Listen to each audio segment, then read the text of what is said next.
Hello everyone, Chrisiosity here. I'd like to thank my friend Philip Moriarty and also Fred McVitie for inviting me to have this debate, which I think will be a fun one that allows for exploring some interesting ideas. I also want to thank Captain Andy for letting me pick his brain a bit, as he's very well versed on musical genres. The proposition in front of us today is conservatism the new punk rock? And I will be arguing against that position. If anything, I would argue that conservatism is the new hair metal. But first, I think some explanation of terms is in order. As Phil will likely point out as well, this question comes at least partly from a video by Paul Joseph Watson, where he states that conservatism is the new punk rock, as it is the counterculture to the perceived liberal bias that permeates society and media. Watson is himself an Alex Jones acolyte and InfoWars contributor, and one of the many internet commentators that have caused the New York Times, for instance, to write about how YouTube has become a more reactionary version of right-wing talk radio. And this conservatism has evolved into quite a spectrum on the internet and in our larger culture, ranging from actual neo-Nazi types seeking a white ethno-state to your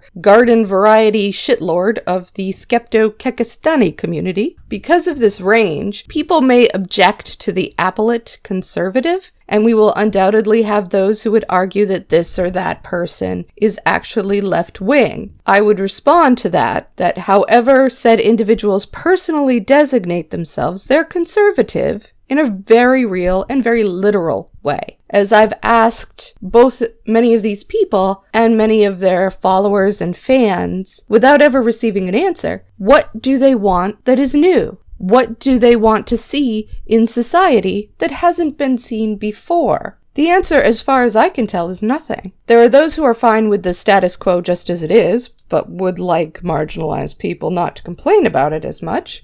And some who would like to take society back a few years, or a few decades, centuries, it depends. But as far as bringing some new vision to the table, oh no, nothing like that. So, conservative. Now to talk punk versus hair metal. So both genres had at least a posture of challenging authority or being transgressive against cultural norms. Look, Ma, so edgy. But when it comes to punk, and look, I'm not precious about it. I'm not going to defend the punk honor. There were some posers. There was some crap. But there was also some real rebelliousness and truly countercultural ideas mixed in. Punk always had kind of a nihilist strain and also sort of a very left-wing strain as well. Hair metal was much more performative. Phil has mentioned Susie Sue before, as she wore swastika armbands, and that relates to some of the ironic Nazis of today, I guess. And it's true, that was a thing that she did, but that was hardly the norm or the standard in punk circles. A lot of punks would never have done that. You wouldn't see Joe Strummer do that. But in bringing up Sue, I think we're tapping into a larger point. And so I want to focus for a minute on how women, like Susie, like Patti Smith, what their role was in punk music versus what the role of women in hair metal was all about. In punk, there were many women who were quite prominent, and these were not delicate little feminine flowers, necessarily. There was a range, of course, but, you had Patti, who was artsy and gender-bending. Susie always looked like she could kick your ass and was probably about to. And their lyrics, their music itself, it was groundbreaking. It pushed envelopes. It was interesting and different. Whereas in hair metal, women were not prominent. They were present almost entirely as groupies or models in videos, and the women who did do well, like Lita Ford or Vixen, were traditionally attractive. And while certainly they were talented musicians, I'm not taking away anything from their competence. Songs like Kiss Me Deadly or Edge of a Broken Heart are fairly standard pop metal fare. If you look at the conservative groups of today that we're talking about, whether alt-right or alt-light, you see more of the hair metal dynamic, where the women in the group are almost always young, traditionally attractive types. Lauren Southern and Brittany Pettibone will lecture women openly on how to achieve happiness happiness by being good wife material, like some 50s throwback. But even the more liberal types, like Armored Skeptic and Shoe on Head, for instance, both of them have come out against people who criticize June's ideas and her actions with the sort of argument ad cuteness.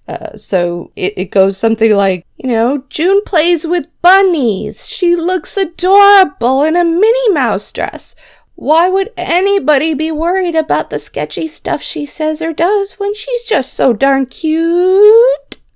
It's like, that is just insulting to everybody. But whatever. Let's face it, they let minorities and marginalized people into their spheres, but only as long as those people don't push against the status quo or suggest to them that they ever need to change anything about the things they do or say or challenge them in any serious way. But if you're not like that, if you're like, no, I'm not your doormat here, and I'm going to tell you to step off if I need to tell you to step off, well, you can forget it.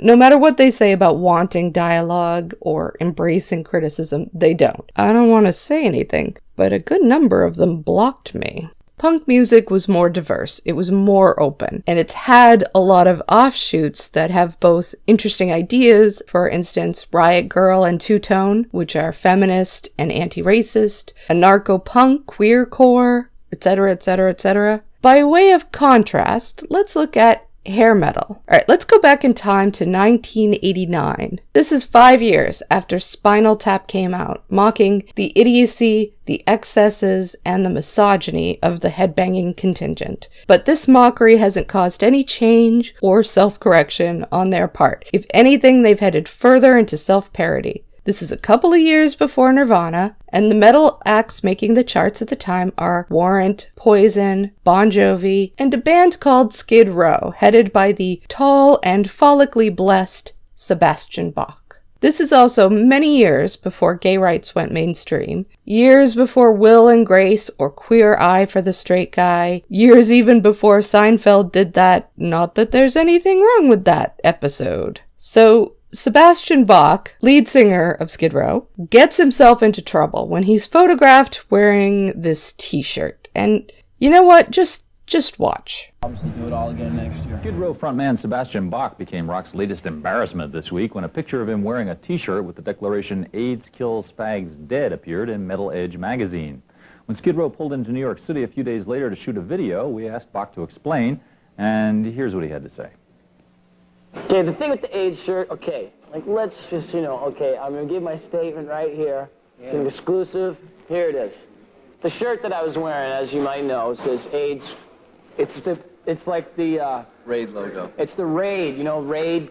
It's pretty harsh. It's the Raid logo on a t-shirt, right? Only instead, and on the Raid logo it says "kills bugs dead" underneath it. Well, this says AIDS kills fags dead. And I said, what's wrong with killing little bundles of wood? No, anyway, nobody gets it, my jokes. A kid threw it up on stage. I put it on. And all these people got mad at me. But let me just state this. Here's my statement. I do not know, condone, comprehend, or understand homosexuality in any way, shape, form, or whatever. Size. But I do understand that it is not cool to make fun of death, and the loss of a personal friend or loved one is not funny in any way. My grandma died of cancer, and if some moron went around wearing a t-shirt that said "cancer kills grandma's dead" under it, but I'd also think it was kind of a funny shirt, but I would be offended. So there's my statement. Thank you. I'm gonna link the video that I got that from for anyone interested. It's fascinating. And this cuts to why I think the question of punk versus hair metal is important to get right. Because we have to understand that these guys are, like the cheesy spandex rockers of the 80s, performative rebels who make it out like they're a stab in the eye of the powers that be, when in fact they almost always punch down with misogyny, racism, transphobia. They're all about white identity politics, maintaining the status quo. They can talk about free speech, but they don't fight Trump on his many attacks against that.